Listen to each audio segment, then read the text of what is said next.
everyone, and welcome to my channel. My name is Ashley, and today we're going to be discussing heirs property, the hidden threat that's costing families their homes and their wealth. When property is passed down without the right legal protections, it can fall into legal limbo, leading to family disputes, forced sales, or even other losses due to predatory investors. Far too many families lose what should have been their legacy simply because they didn't have a plan in place.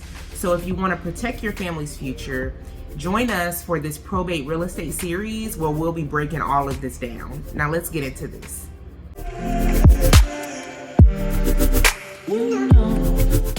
Okay, so last week we talked about the emotional and financial challenges of inheriting a property and the tough decisions that families face when they try to hold on to a property that they may not be able to maintain.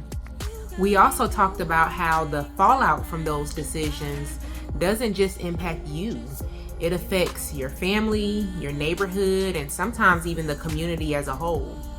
This week, we're diving deeper into a much bigger conversation, and that is what happens when that inherited property isn't properly maintained, or what happens when those emotional decisions that at one point seemed so right end up leading to neglect. Unfortunately, the consequences can extend far beyond just losing a house. When homes are left to deteriorate, the first and probably the most immediate effect is that property values begin to drop. When one property in the neighborhood starts falling apart, it doesn't just affect that one property. It actually starts affecting everything around it. Neighbors start to see their home values decrease too, and that's because a neglected home lowers the perceived value of an entire block.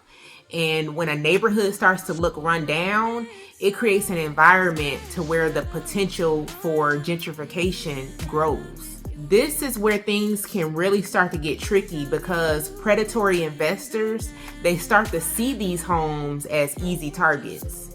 They swoop in, offer cash quickly, and buy properties for well below the market value, oftentimes from an overwhelmed heir who is just trying to move on. These types of investors typically do the bare minimum in repairs, and they flip the home for a fast profit with little to no regard for the long-term impacts on the neighborhood or on the family's legacy. But let's be clear, not all investors operate this way. I know this firsthand because I am an ethical investor myself, and I have always approached my work with the long-term health of the community in mind. In addition, I've worked with community-focused organizations that specialize in restoring these rundown properties as part of larger revitalization efforts. These types of investors and organizations are intentional about preserving history, maintaining affordability, and uplifting the neighborhood, not just turning a quick profit. The key is knowing the difference, because when these homes are sold without a plan or without protection, it can accelerate gentrification, and it can displace longtime residents and erase the very communities that these legacies were meant to protect. But the real issue comes when the neighborhood starts to change. As more of these properties get bought up, renovated, and flipped, the area starts to transform. Property values increase, but so does rents and taxes.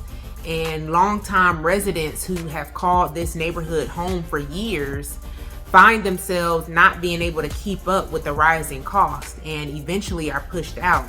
So families that have been there for generations are now displaced. So what started as a family legacy, something that was passed down in love, can quickly turn into a liability. And it doesn't just impact the family who inherited the home, it impacts the entire community. Gentrification forces people out of their homes, it erases the fabric of communities, and it disrupts the very essence of what made the area unique to begin with. So when we talk about legacy, it's crucial to recognize that the decisions that we make around maintaining inherited property, doesn't just affect us, it affects everything around us. Neglected property can set off a chain reaction, and it can hurt not just our families, but entire communities, because the loss isn't just the house. It's the neighborhood, it's the people, and it's the community ties that take years to build. But here's the thing. We don't have to let history repeat itself. We don't have to let the same mistakes happen again. So next week, we're going to talk about how you can protect your home for future generations and how you can make sure that your family doesn't go through the same struggles of inheritance and maintenance. We'll discuss the importance of creating and updating your estate plan, how to prevent heirs property issues from ever happening in the first place, and how you can get the younger generations involved in home ownership and in financial planning. The goal isn't just to preserve the home, it's also to preserve the harmony in your family and ensure that legacy doesn't turn into liability. So we'll see y'all next week, where we'll be taking steps to protect the future of your home and your family. Subscribe to my channel to learn more about probate real estate, financial literacy, and generational wealth planning.